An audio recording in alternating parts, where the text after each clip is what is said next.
Hey guys, welcome to the third lecture of the chapter Mineral Nutrition. I am Harish Kumar और इस lecture में हम बात करने वाले हैं methods to study the mineral requirements of plants. तो चलो ये लेक्चर शुरू करते हैं। देखिए, आपको पता है कि प्लांट को मिनरल्स की रिक्वायरमेंट होती है तभी वो ग्रो करते हैं, राइट। उन्हें मिनरल की ज़रूरत होती है, राइट। बहुत सारे एलिमेंट्स की ज़रूरत होती है। अब आपको कैसे पता चले कि वाकई में बहुत सारे मिनरल की रिक्वायरमेंट होती है प्लांट्स को? तो उसके लिए एक मेथड है, उसकी हम बात करेंगे जिसे हम कहते हैं हाइड्रोपोनिक्स। हम उससे आगे चर्चा में लेंगे। पहले आप ये समझो कि 1860 में जूलियस वॉन सैक्स एक बहुत ही अच्छे खासे जाने माने प्रोमिनेंट जर्मन बॉटनिस्ट थे। उन्होंने पहली बार एक चीज बताया था, demonstrated for the first time that plants could be grown to maturity. आप एक प्लांट को पूरे मैच्योरिटी तक ग्रो करवा सकते हो in a defined nutrient solution in complete absence of soil. 1860 में इन्होंने इतनी बड़ी खोज कर दी, कह दिया कि बिना मिट्टी के भी प्लांट को अच्छे से आप ग्रो करवा सकते हो। प्लांट अपना लाइफ साइकिल अच्छे से कंप्लीट कर सकता है बिना सॉइल के। भाई, सॉइल से प्लांट को क्या मिलता है? सपोर्ट मिलता है, वाटर मिलता है, न्यूट्रिएंट्स मिलते हैं, ठीक है, मिनरल न्यूट्रिएंट्स मिलते हैं, राइट। और प्लांट अच्छे से ग्रो कर पाता है। तो एक टेक्निक कहते हैं हाइड्रोपोनिक्स। इस टेक्निक में क्या किया जाता है? The technique of growing plants in a nutrient solution without soil is called hydroponics. Von Sachs साहब ने कहा कि बिना सॉइल के आप उगा सकते हो प्लांट को उसके मैच्योरिटी तक अच्छे से, और हम इंसानों ने ये काम कर भी दिया। और उस टेक्निक को हमने कहा हाइड्रोपोनिक्स। हाइड्रोपोनिक्स एक टेक्निक है जिसमें आप प्लांट को ग्रो करवाते हो विदाउट सॉइल, बिना सॉइल को यूज किए। होता क्या एक्चुअली में, आप एक न्यूट्रिएंट सोल्यूशन का इस्तेमाल करते हो। एनसीईआरटी पेज नंबर 195 195 में आपको ये फिगर मिलेगा। ये देखिए, ये एक कंटेनर, बीकर, कुछ भी बोलो, इसमें न्यूट्रिएंट सोल्यूशन है, ठीक है। यानी कि देखो, इसमें वाटर है, वाटर के साथ साथ सिर्फ वाटर ही नहीं है, वाटर के साथ साथ बहुत सारे न्यूट्रिएंट है, बहुत सारे मिनरल्स है। तो हमने कह दिया एक न्यूट्रिएंट सोल्यूशन, कह दिया एक सोल्यूशन है, ठीक है। यहाँ पे एक एरेटिंग ट्यूब है ताकि इस प्लांट का जो रूट है इसको हमेशा एयर मिलता रहे, ठीक है, एयर की कमी ना हो। तो एक एरेटिंग ट्यूब है। और राइट, कॉटन है, कॉटन से हम इस प्लांट को अच्छे से क्या किए, सपोर्ट दे दिए कि ये बीकर में अच्छे से ठहरा रहे। और राइट, और इस फनल के थ्रू बहुत सारे न्यूट्रिएंट्स हम ऐड कर रहे हैं जो जो प्लांट की ज़रूरत होती है। तो इससे हम एक और चीज़ स्टडी कर सकते हैं ना कि प्लांट की रिक्वायरमेंट क्या क्या है, ठीक है। Study the mineral requirement of the plants.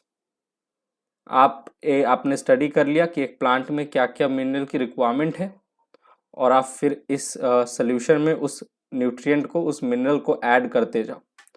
Plant का जो रूट है उसे अब्जॉर्ब करके प्लांट के शूट तक पहुंचाएगा और प्लांट अच्छे से ग्रो करेगा। कॉटन से आपने प्लांट को सपोर्ट दे दिया, तो सॉइल जो जो देता है एक प्लांट को, आपने वो सब कुछ दे दिया हाइड्रोपोनिक्स टेक्निक में, पर बिना सॉइल के ही। सॉइल आपने यूज ही नहीं किया है, राइट। आपने क्या क्या दिया? सपोर्ट दे दिया जो कि सॉइल देता है, राइट। आपने वाटर दे दिया, ठीक है, वाटर है, और साथ ही साथ न्यूट्रिएंट सोल्यूशन है, न्यूट्रिएंट है बहुत सारे जो जो प्लांट सॉइल से लेता है, राइट। वो भी आपने इस न्यूट्रिएंट सोल्यूशन में ऐड कर दिया थ्रू दिस फनल। तो बताओ, प्लांट अच्छे से ग्रो कर जाएगा, राइट, प्लांट अच्छे से ग्रो कर जाएगा।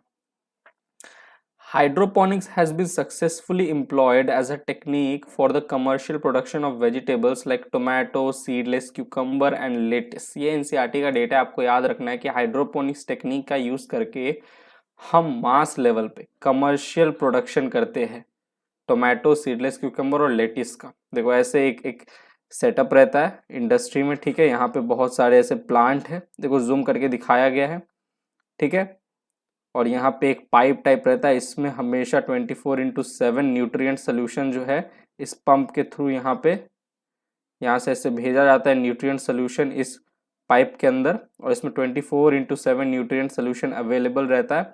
और ये जो हमारा प्लांट है ये ग्रो कर रहा होता है। हाइड्रोपोनिक्स जिसे हम कहते हैं, हाइड्रोपोनिक टेक्निक, इसमें सॉइल की इस्तेमाल नहीं की जाती है। विदाउट सॉइल प्लांट को हम ग्रो करते हैं इन अ न्यूट्रिएंट सोल्यूशन, यानी कि एक लिक्विड सोल्यूशन है, वाटर है, वाटर के साथ साथ बहुत सारे क्या है न्यूट्रिएंट्स आपने ऐड कर दिए, तो वो एक न्यूट्रिएंट सोल्यूशन बन गया है। ठीक, तो by this method essential elements were identified. तो हाइड्रोपोनिक मेथड से आप एसेंशियल एलिमेंट को आइडेंटिफाई कर लोगे। आप प्लांट को एलिमेंट दे रहे हो ना, यहाँ से मिनरल दे रहे हो, न्यूट्रिएंट दे रहे हो, तो आपको पता है आप कौन से न्यूट्रिएंट को दे रहे हो। और अगर आप वो न्यूट्रिएंट, पर्टिकुलर न्यूट्रिएंट देना बंद कर दो तो प्लांट में डिफिशियंसी हो जाएगी उस न्यूट्रिएंट की, उस एलिमेंट की। तो आपको ये भी पता चल जाएगा कि एक एलिमेंट को नहीं देने से प्लांट के अंदर क्या देखने को मिलता है, राइट। तो by this method essential elements were identified and their functions and deficiency symptoms were discovered. ठीक है, कि इस प्लांट को एक एलिमेंट एक्स की जरूरत है, एक एसेंशियल एलिमेंट एक्स की जरूरत है, आप उसे ये एलिमेंट देना बंद कर दो, मत दो, तो इस प्लांट में कुछ डिफिशियंसी आपको देखने को मिल जाएंगे ना। तो आप इस तरीके से ये भी पता कर सकते हो कि एक पर्टिकुलर एलिमेंट को ना देने से प्लांट के अंदर क्या डिफिशियंसी हो सकती है। तो इस तरीके से क्या हम कर सकते हैं, study the mineral requirement of plant, hydroponics. ठीक है, हाइड्रोपोनिक टेक्निक यूज किया जाता है for commercial production of vegetables like tomato, seedless cucumber and lettuce. ये चीज आपको अच्छे से ध्यान में रखना है। तो यहीं पे हमारा ये जो लेक्चर है होता है समाप्त। मिलता हूं मैं आपसे मिनरल न्यूट्रिशन के अगले लेक्चर में, तब तक के लिए bye, thank you, take care.